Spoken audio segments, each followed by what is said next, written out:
साठी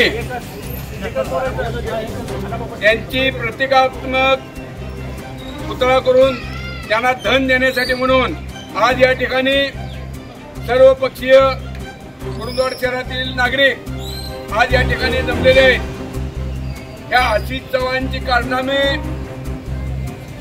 तुम्हा सर्वांना या क्लिपच्या माध्यमातून समजलेले आहेत। हा आशिष चव्हाण कुरुंदवाड शहरामध्ये दंगल घडवण्याच्या भानगडीत पडलेला आहे।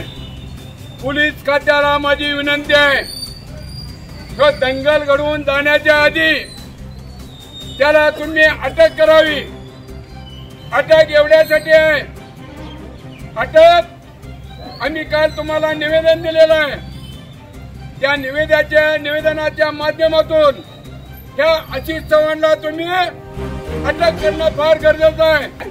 आम्हाला एक असा शब्द ऐकायला आला की उजू 1-2 लाख रुपये आपल्याला काढता येतील काय, फंडातलं काढता येतील काय, एखादं बनावट काम दाखवून काढता येतील काय, अशी याची प्रवृत्ती।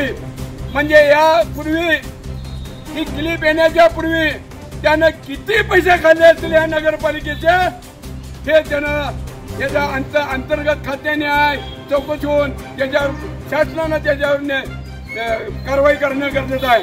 हे कुंदळ गाव असं आहे की तुम्हाला पुरून उरण असं एक गाव आहे, त्यामुळे कुंदळ नगरीचा कोण नाश करायचं नाही।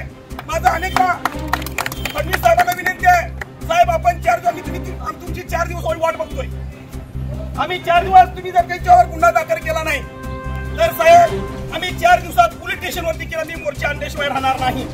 पोलीस स्टेशनने दखल घ्यावी महाजन साहेब, बरोबर आहे का हो? तर 4 दिवसात तुम्ही वरिष्ठांना तसं कळवा। जनता कुरुंदवाड जनतेत असलं काही चालणार नाही। जनता जवास तेव्हा धसका देते आणि त्या कोण अधिकारी आहे ते बघत नाही आणि कुठला तुझा काय वशिलाचा आहे। मात्र याची चौकशी व्हायला पाहिजे। फडणवीस साहेबांना पण विनंती करतो सगळ्यांच्या वतीने आणि मी पण सोडणार नाही। आमच्या पत्रकार बंधूंना आम्हाला ते म्हटलेलं आहे, माझी वैयक्तिक केस होणार आहे त्याच्यावर, मी सोडणार नाही। माझा पण केंद्रीय मंत्री आहे, 5 खासदाराचा केंद्रीय मंत्री आहे, माझं पण मोदी जवळ आहे सगळं सिस्टीम, त्यामुळे मला ब्युरो काय मला माहित नाही, मी सगळं त्याच्यात केल्याशिवाय नाही।